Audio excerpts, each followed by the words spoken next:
मुजफ्फरपुर में मानवता को शर्मसार करने वाली घटना आई सामने। छात्रा के साथ किया गैंगरेप कर वीडियो किया वायरल। पुलिस ने आरोपी को किया गिरफ्तार। मधुबनी में स्वास्थ्य विभाग की बड़ी लापरवाही आई सामने। बिना पीपीई किट पहने टेक्नीशियन कर रहे हैं जांच। अस्पताल प्रशासन पर खड़े हुए सवाल। और देश भर में कोरोना का कहर लगातार जारी। गिरिडीह उपायुक्त ने कई मेडिकल स्टोरों का किया निरीक्षण। दुकानदारों की बिक्री निर्धारित मूल्य पर सामान देने के दिए निर्देश।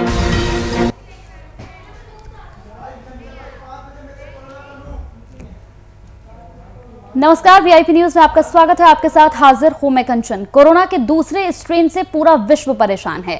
भारत के हालात दिन प्रतिदिन बद से बदतर होते जा रहे हैं। लोगों के टीकाकरण के बाद भी कई राज्यों की स्थिति सरकार प्रशासन के कंट्रोल से बाहर यहां पर जाती हुई नजर आ रही है। लगातार कोरोना को लेकर लोगों से अपील की जा रही है, सोशल डिस्टेंसिंग का पालन करें, इसके साथ साथ मास्क का इस्तेमाल करें, मास्क के साथ सैनिटाइजर का इस्तेमाल करें और आप अपने साथ अपनों का ख्याल रखें। लगातार लोगों से बार बार ये अपील की जा रही है, सोशल डिस्टेंसिंग का खास तौर पर ख्याल रखें, क्योंकि कोरोना की जो ये दूसरी स्ट्रेन है इसकी वजह से सबसे ज्यादा परेशानी हो रही है। खास तौर पर यहाँ छोटे बच्चों को काफी ज्यादा परेशानी हो रही है। कोरोना को लेकर हर तरफ डर का माहौल भी देखा जा रहा है। यहाँ तक कि अगर हम बात करें जिस तरीके से झारखंड में यहाँ लॉकडाउन लगाया हुआ है, इस दौरान मेडिकल स्टोर तक नहीं खुल पा रहे हैं। लोगों के अंदर कोरोना को लेकर कहीं ना कहीं काफी ज्यादा खौफ नजर आ रहा है। झारखंड में कोरोना के आंकड़ों में लगातार बढ़ोतरी हो रही है। लगातार इसके आंकड़े बढ़ते चले जा रहे हैं। एक तरफ यहां पर आंकड़ों में बढ़ोतरी हो रही है कोरोना को लेकर, तो दूसरी तरफ रिकवरी रेट की अगर हम बात करें तो लोग ठीक होकर अपने घर भी जा रहे हैं। सबसे अहम और सबसे खास बात यह है कि लगातार अगर यहां पर संक्रमितों की संख्या बढ़ रही है तो ठीक होने वाले लोगों की संख्या भी कम नहीं है। लगातार लोग यहां पर ठीक भी हो रहे हैं। सबसे बड़ा और अहम सवाल है कि इसमें सबसे ज्यादा ख्याल आपको सोशल डिस्टेंसिंग का रखना है। बेहद ज्यादा गैदरिंग वाली जगह पर आपको नहीं जाना है। काफी खतरनाक है ये स्ट्रेन। इसकी वजह से सबसे ज्यादा परेशानियों का सामना बच्चों को करना पड़ रहा है, बुजुर्गों को करना पड़ रहा है। पिछले बार के मुकाबले इस बार का स्ट्रेन थोड़ा ज्यादा खतरनाक है, इसलिए आपको थोड़ी सी ज्यादा सावधानी यहां पर बरतनी होगी। टीकाकरण के बाद भी यह आंकड़ा लगातार बढ़ता जा रहा है। टीकाकरण को लेकर जिस तरीके से लोगों के दिमाग में एक वहम बैठा हुआ था, एक खौफ बैठा हुआ था, वो खौफ भी अब यहां धीरे धीरे खत्म होता हुआ नजर आ रहा है। लोग यहां पर टीके को लेकर, वैक्सीन को लेकर भी काफी जागरूक होते हुए नजर आ रहे हैं। झारखंड में बेकाबू कोरोना की रफ्तार को यहां रोकने के लिए हर तरह के प्रयास किए जा रहे हैं ताकि इस लहर को रोका जा सके। टीकाकरण के बाद भी लोगों के अंदर यहां अभी संक्रमण, लोगों के अंदर काफी ऐसे लोग हैं जो टीके के बाद भी संक्रमित हुए हैं। लोगों के अंदर डर भी यहां पर नजर आ रहा है। अगर हम बात करें तो ऑक्सीजन को लेकर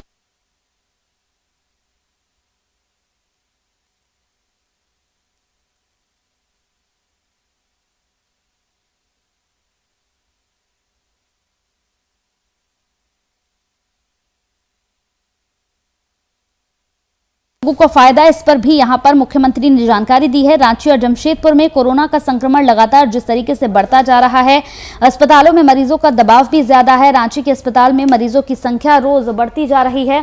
साथ ही साथ आपको हम बता दें कि यहां पर लगातार लोगों से अपील की जा रही है कि आप सोशल डिस्टेंसिंग का ख्याल रखें। बड़ी तादाद में ऑक्सीजन युक्त बेड यहां पर खाली पड़े हुए हैं। हेमंत सोरेन ने कहा कि निकट के जिलों में भर्ती होने के लिए 104 नंबर पर डायल करना होगा। तुरंत बताया जाएगा नजदीक के किसी जिले के अस्पताल में ऑक्सीजन युक्त बेड खाली है। जो लोग वहां तक खुद जा सकते हैं वो जाएं, और जिनके पास गाड़ी एम्बुलेंस की सुविधा उपलब्ध नहीं होगी, सरकार उन्हें मोबाइल वैन उपलब्ध कराएगी। लोगों से बार बार अपील की जा रही है, सोशल डिस्टेंसिंग का ख्याल रखें। टीकाकरण के बाद भी लगातार यह आंकड़ा बढ़ रहा है। क्या है कोविड सर्किट जिसकी अभी शुरुआत की है मुख्यमंत्री ने, उसके बारे में भी जानकारी आपको दे दें। रांची और जमशेदपुर में कोरोना संक्रमितों को ऑक्सीजन युक्त बेड नहीं मिले तो नजदीक के दूसरे जिलों में उन्हें भर्ती किया जाएगा। हेमंत सोरेन ने कहा है कि रांची के मरीजों को खूंटी, रामगढ़, लोहरदगा, गुमला में इलाज की सुविधा मिलेगी। इस सर्किट में 2000 ऑक्सीजन युक्त बेड हैं। 450 बेड खाली पड़े हुए हैं। इसी तरह जमशेदपुर में कोरोना मरीजों को बेड नहीं मिले तो उन्हें नजदीक के सरायकेला और चाईबासा के अस्पतालों में भर्ती किया जा सकेगा। इस सर्किट में लगभग 1250 ऑक्सीजन सपोर्टेड बेड हैं। इनमें 500 बेड अभी भी खाली पड़े हुए हैं। लोगों को हर तरीके की सुविधा यहां मुहैया कराने के लिए भी हर तरफ से लोग लगे हुए हैं, हर तरफ से राज्य सरकार लगी हुई है। राज्य सरकार की तरफ से लगातार ये कोशिश की जा रही है कि इस संक्रमण से राज्य को मुक्ति मिल सके। हर तरफ से कोशिश की जा रही है। राज्य सरकार बार बार, न सिर्फ राज्य सरकार बल्कि खुद वीआईपी न्यूज भी लोगों से बार बार ये अपील कर रहा है कि अपना ख्याल रखें, सोशल डिस्टेंसिंग का पालन करें, क्योंकि ये बेहद जरूरी है।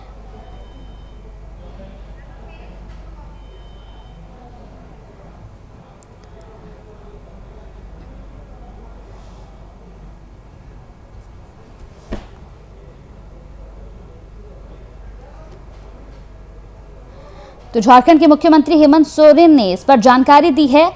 लगातार राज्यों की तरफ से भी ये प्रयास किए जा रहे हैं ताकि किसी तरह से कोई परेशानी ना हो। संक्रमितों के इलाज के लिए बड़े यहां पर दावे किए जा रहे हैं, बेड की यहां पर सुविधा दी जा रही है, ऑक्सीजन की कमी ना हो, इसको लेकर भी लगातार काम किए जा रहे हैं। पैनिक होने की जरूरत नहीं है, धैर्य रखें, पेशेंस रखें।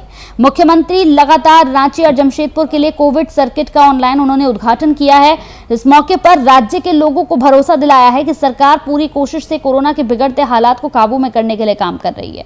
लगातार राज्य सरकार की तरफ से ये प्रयास किए जा रहे हैं कि कोविड-19 जो शुरू हुआ था उससे लोगों को निजात मिल सके।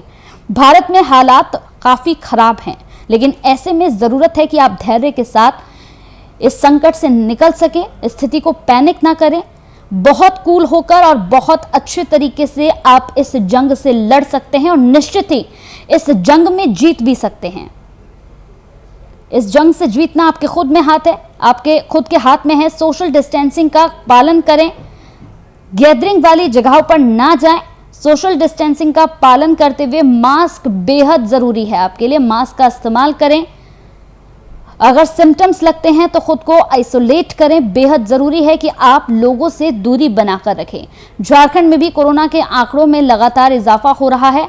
लगातार कोविड सर्किट का भी उद्घाटन किया है मुख्यमंत्री ने। उद्घाटन करते हुए मुख्यमंत्री ने साफ तौर पर कहा है कि 2000 ऑक्सीजन युक्त बेड हैं, जिनमें से 450 बेड अभी भी खाली पड़े हुए हैं।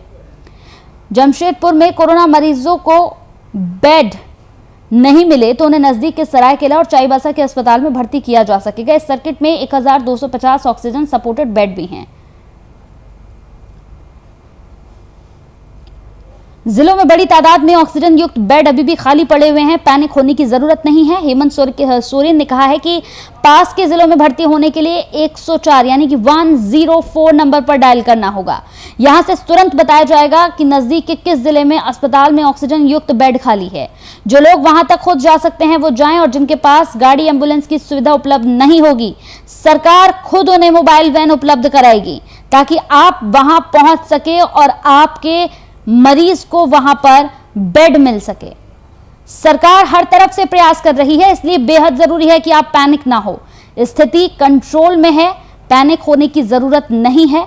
आप इस जंग से जीत सकते हैं। ये एक ऐसी जंग है जिससे जीतना बेहद जरूरी है, और किस तरीके से आप जीतेंगे हम आपको यही बता रहे हैं। सोशल डिस्टेंसिंग का पालन करें, सबसे अहम और सबसे खास है ये। सोशल डिस्टेंसिंग का पालन करें, लगातार गैदरिंग वाली जगह पर ना पहुंचें। अगर सिम्टम्स लगते हैं तो खुद को आइसोलेट करें, लोगों से दूर करें। तो इन मुद्दों पर लगातार जिस तरीके से हम बात कर रहे हैं, इन मुद्दों पर खास बातचीत किया हमारे बिहार झारखंड के संपादक कुंदन कृतज्ञ ने डॉक्टर अनंत सिन्हा से। आइए दिखाते हैं कि इस पूरे मामले पर डॉक्टर अनंत सिन्हा का क्या कुछ कहना है। जिस तरीके से पूरे देश में हाहाकार मचा रखा है, उससे आम जनता के बीच में भय का माहौल पैदा हो गया है। और इस भय के माहौल के साथ साथ जिस तरीके से स्वास्थ्य संसाधनों की कमी की बात कही जा रही है, वह अपने आप में तथ्य के कितना करीब है या तथ्य से कितना दूर है। इसके साथ ही साथ दवाइयाँ, ऑक्सीजन और वेंटिलेटर सपोर्ट मरीज के लिए कितने लाभदायक हो सकते हैं, इन तमाम मुद्दों पर अगर बात करने के लिए एक डॉक्टर का साथ हमारे पास हो, इससे बेहतर बात नहीं हो सकती है। आज बहुत सारे ऐसे मुद्दे हैं जिन मुद्दों को हम अपने दर्शकों को अवगत कराएंगे। जिन मुद्दों से हमारे साथ हैं डॉक्टर अनंत सिन्हा, देवकमल अस्पताल एवं रिसर्च सेंटर के संचालक हैं। उनसे जानते हैं, तथ्यों को लेकर बात करेंगे। कोई भय पैदा करने वाली बात नहीं होगी, सीधा तथ्यों पर बात करेंगे और ताकि आपके बीच एक विश्वास का माहौल बन सके, आप समझ सकें कि आखिर हकीकत क्या है। सर, सबसे पहले तो स्वागत है आपका। एक चीज, दूसरा स्ट्रेन कितना खतरनाक है पहले स्ट्रेन से और इसके लिए जिम्मेदार कौन है? सब तरह की बातें आप लोग पढ़ रहे हैं, लेकिन मैं आपको वो बताऊंगा जो मैं अपने हॉस्पिटल में देख रहा हूँ। पहले स्ट्रेन में जो भर्ती हमारे यहाँ हुए, थोड़ा मोड़ा ऑक्सीजन चला, दवाइयाँ चलीं और 6 से 10 दिन के अंदर सारे स्वस्थ होकर के चले गए। इस वाले में देख रहे हैं कि हम लोग 14 से 15 दिन लग जा रहा है हॉस्पिटल स्टे और उसके बाद भी 2-3 रिलैप्स करके वापस आ रहे हैं विद सिमिलर लंग कॉम्प्लिकेशंस। ये बहुत ही ज़्यादा खतरनाक इस बार का है, जानलेवा भी ज़्यादा हो रहा है। जितनी इस बार हम लोग मरीज़ लूज़ कर रहे हैं उतना पिछली बार नहीं लूज़ किए थे। कहते हैं लोग यूरोप से स्ट्रेन आया है, जहाँ से भी आया हो अभी हमारे बीच है। सिर्फ 2 वजह से है, इंटरनेशनल ट्रैवल को ज़्यादा छुट करके हो गया, एयरपोर्ट पे लोगों ने डॉज मारा जिसको बोलते हैं, चुपचाप से कन्नी कटा करके निकल गए, RT-PCR वगैरह नहीं कराया, क्वारंटाइन में नहीं गए। और दूसरा, जनता थोड़ी सी लापरवाह हो गई, उन्होंने अपना गार्ड लो कर दिया, मास्क पहनना बंद कर दिया, नॉर्मल एक्टिविटी पे बहुत ज़ोर शोर से आ गए। किसी एक को पिन पॉइंट करना मुश्किल है, लेकिन जनता या हम खुद अपनी बर्बादी के लिए जिम्मेवार हैं। अगर हमने एहतियात बरता होता तो शायद बीमारी इतना भयावह रूप नहीं लेती। सर, 16 जनवरी से देश में टीकाकरण की शुरुआत हुई थी। उसके बाद एक तरीके से आम जनता के मन में यह भावना आ गई थी कि हम कोरोना से जंग जीत चुके हैं। हालांकि स्थिति ऐसी थी नहीं, लोगों ने मास्क का उपयोग बंद कर दिया, सैनिटाइजर का उपयोग बंद कर दिया, सोशल डिस्टेंसिंग को बिल्कुल भूल चुके थे। आपको क्या लगता है इन 3 वजहों से जो कोविड-19 के प्रोटोकॉल्स हैं इनको हम धता बताते रहे और शायद आज स्थिति उसकी वजह से ज़्यादा विकराल रूप ले चुकी है? सबसे पहले बात मैं दर्शकों को बता दूं कि टीका कितना ज़रूरी है। आज मैं और मेरे 170 स्टाफ इस हॉस्पिटल में हैं, खुले दिमाग से बिना भय के लोगों का इलाज कर रहे हैं। सिर्फ 3 पॉजिटिव हुए, वो भी एसिम्प्टोमेटिक, हल्का फुल्का बुखार आया, किसी की जान लेने की नौबत नहीं आई है।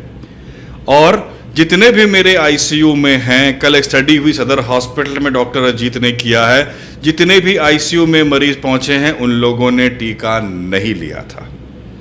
अपने एज होने के बावजूद, जो 60 से भी ऊपर हैं, बाद में 45 किया गया, उन्होंने भी टीका नहीं लिया था।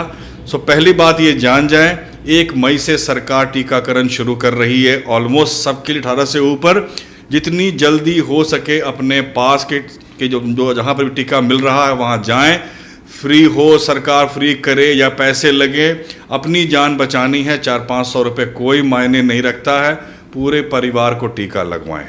और ज़्यादा जो व्हाट्सएप पे बातें घूम रही हैं, ये अच्छा है वो अच्छा, इस पे ना जाएं। हमारे दोनों टीके इक्वली इफेक्टिव हैं। सर, मैं इसी सवाल पर आ रहा हूं। जनता के मन में एक बहुत बड़ा भ्रम पैदा हो चुका है कि 2 टीके, मैं नाम नहीं लूंगा, 2 टीके जो उपलब्ध हैं अभी, इन दोनों टीकों के कह सकते हैं असर में अंतर की बात कर रहे हैं। ये कितना तथ्य से परे है या तथ्य के नजदीक है?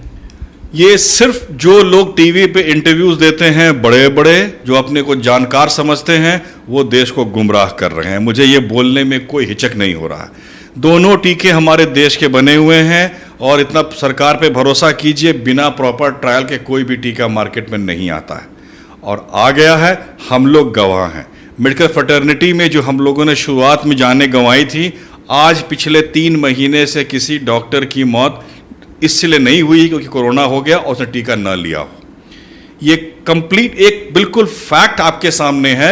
जिन्होंने टीका लगाया है वो पूरी तरह से कोरोना से लड़ने के लिए सक्षम हैं। दोनों में से जो आपके पास अवेलेबल है आप दोनों लगाइए। एक का प्रोटोकॉल 6 हफ्ते का हो गया है सेकेंड डोज का, एक का 4 से 6 हफ्ते का है। जो प्रोटोकॉल है उसको फॉलो कीजिए। और एक और धारणा चल रही है सुई लगाने के बाद ये नहीं कर सकते, वो नहीं कर सकते, अल्कोहल नहीं पी सकते, ये सब गलत धारणा है। सुई अपनी जगह पे है। हाँ, अगर आप इम्यूनो कॉम्प्रोमाइज्ड हैं, कैंसर के पेशेंट हैं, तो अपने डॉक्टर से सलाह ले लीजिए कब लगाना है कब नहीं लगाना है, लेकिन लगाना सबको है। सर, पहले स्ट्रेन में देखा गया था कि यंग जो युवा वर्ग है वो और बच्चों तक संक्रमण नहीं ना के बराबर पहुंचा था, लेकिन इस बार आंकड़े बता रहे हैं कि लगभग 3 से 4% 10 साल से कम उम्र के बच्चे भी हैं जो संक्रमित हुए हैं और कुछ 15 से 20% युवा वर्ग भी है जो संक्रमित हुआ। उसकी क्या वजह मानते हैं? स्ट्रेन की मजबूती हुई है या क्या वजह है? वजह सिंपल है कि जिन लोगों को टीका लग गया उनको अफेक्शन कम हुआ है और ये 45 से नीचे लोगों को टीका नहीं लगा था। लेकिन वायरस हमेशा हवा में रहता है और उसी को अटैक करता है जिसका डिफेंस कमज़ोर होता है। अगर आपके लड़ने की क्षमता, रोग से लड़ने की क्षमता कम हो गई है तो आपको बीमारी ज़ोर से होगी। और अभी खान पान देख करके ऐसा लग रहा है हमारा युवा वर्ग पहले के मुकाबले काफ़ी कमज़ोर है, थोड़ा सा डिप्रेशन का शिकार भी है, मानसिक रूप से भी हम लोग कमज़ोर हैं, इसलिए भी ज़्यादा युवाओं को हो रहा है। लेकिन जो स्ट्रेन नया वाला आया, इस बार जो आया है काफ़ी स्ट्रॉन्ग है, युवाओं को काफ़ी असर कर रहा है। इस बार के जो सिम्टम्स हैं, पिछली बार के सिम्टम्स में इस बार कुछ नए सिम्टम्स भी देखने को मिल रहे हैं और ख़ास करके उन सिम्टम्स के बारे में दर्शकों को या आम लोगों तक जानकारी नहीं है। उसके बारे में बताएं कि पिछले बार के स्ट्रेन के सिम्टम और इस बार के स्ट्रेन के सिम्टम्स में क्या अंतर है? पिछली बार एक हल्का फुल्का बुखार होता था, थोड़ी बहुत सांस में तकलीफ होती थी और आपका सीटी कराया जाता था, कुछ प्रॉब्लम नहीं आता था, हल्के फुल्के एंटीबायोटिक से आप ठीक हो जाया करते थे। इस बार जो सिम्टम्स हैं, बुखार के अलावा, खांसी के अलावा छाती में बहुत ज़ोर से प्रॉब्लम आ रहा है। द स्ट्रॉन्गेस्ट पॉसिबल इन्फ्लुएंजा इसी को बोलते हैं। लेकिन किसी किसी को ये भी होता है पूरे बदन में दर्द हो रहा हो, उल्टियाँ हो रही हो, लूज मोशंस हो रहे हो। बच्चों में लूज मोशंस काफ़ी हो रहे हैं, यंग में भी हो रहे हैं। इसकी रीज़न वायरस भी हो सकता है और एंग्जाइटी भी हो जाता है। आप डर गए हैं कि शायद मुझे हो गया होगा, तो भी लूज मोशन होने के चांसेस रहते हैं।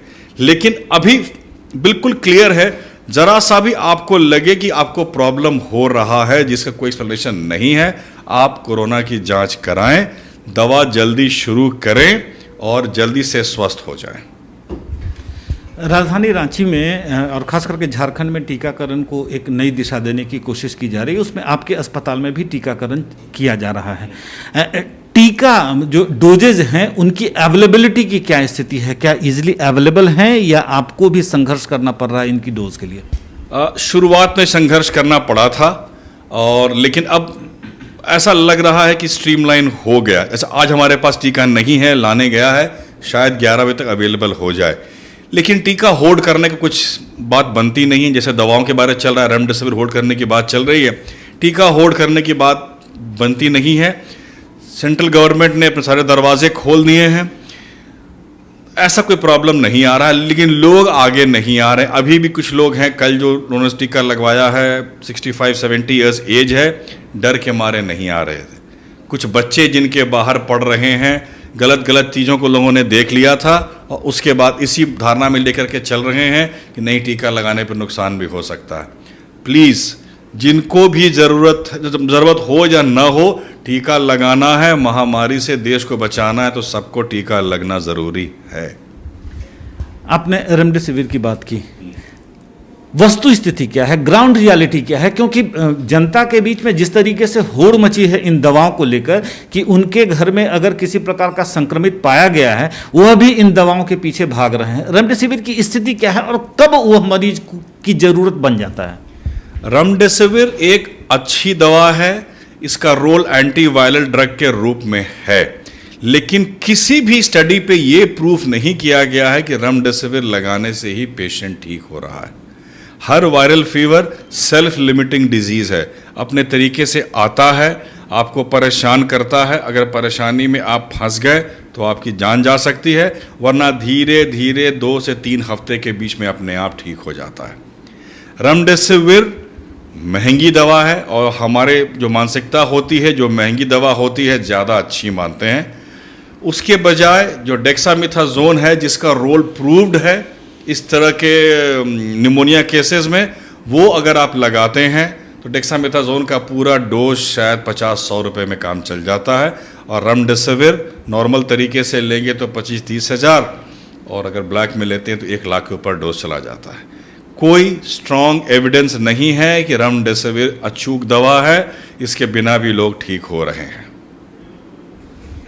रेमडेसिविर के बिना भी लोग ठीक हो रहे हैं। एक दूसरा सवाल यह है कि कुछ दवाइयां जो हैं नॉर्मल जो इन्फेक्टेड लोग हो रहे हैं कोविड-19 से, उनके लिए सरकार ने भी दवाइयों की एक फहरिस्त जारी की है और एक नॉर्मल एसओपी जारी किया है, क्या करना है क्या नहीं करना है।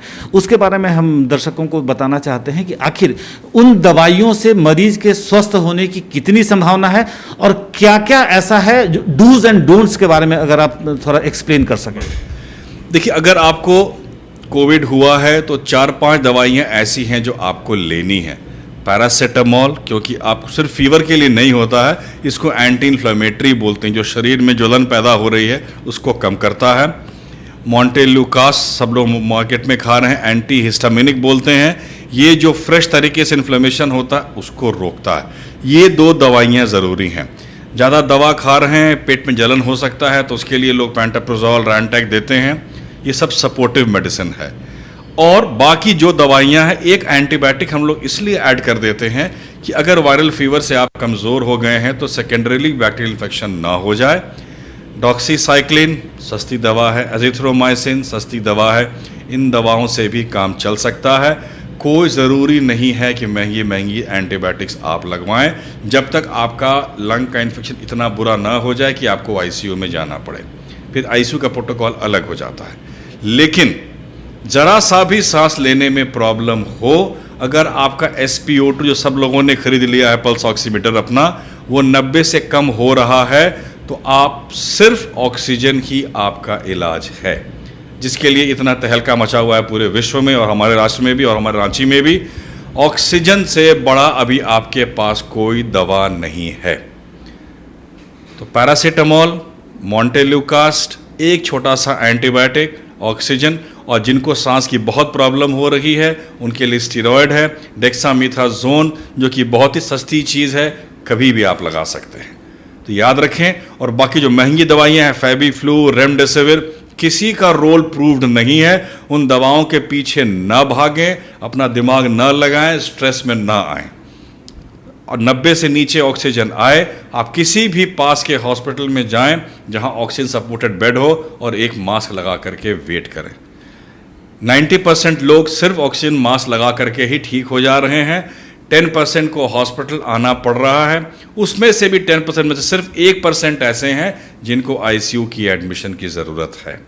लेकिन आज हमारे समाज में एक ऐसा पैनिक बना दिया गया, भय बना दिया गया है कि नहीं, ज़रा सा भी कम हो तो आपको हॉस्पिटल भर्ती होना है। हर हॉस्पिटल में 35 से 40% बेड्स सिर्फ इसलिए भरे हुए हैं क्योंकि लोग डर के मारे एडमिट हैं। प्लीज़ हॉस्पिटल से दूर रहिए, घर पे इलाज कराइए, डॉक्टर पे भरोसा कीजिए। व्हाट्सएप पे आजकल सब कुछ इलाज हो रहा है, और ज़रूरत पड़े तभी हॉस्पिटल आइए। एक स्वस्थ व्यक्ति अगर एजिथ्रोमाइसिन का डोज लेता है, क्या उससे कोई फायदा है या नुकसान है? कोई फायदा नहीं है। और एंटीबायोटिक कुछ भी हम खाते हैं थोड़ा बहुत तो नुकसान करता है। स्वस्थ व्यक्ति को कुछ नहीं खाना है, अपनी देखभाल करनी है। भगवान ने चाहा तो वो अपने आप ठीक हो जाएंगे अगर पॉजिटिव भी होते हैं तो।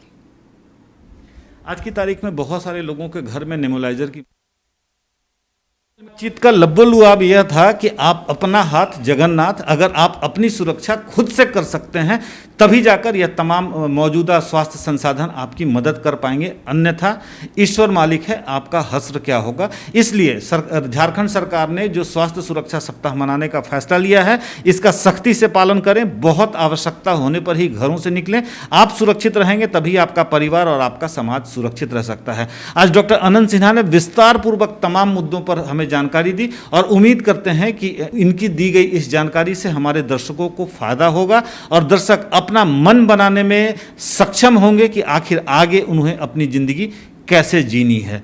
कैमरा सहयोगी विशाल और शुभम के साथ कुंदन कृतज्ञ, वीआईपी न्यूज रांची। चलिए इसी के साथ वीआईपी न्यूज में मेरे साथ इतना ही। नमस्कार।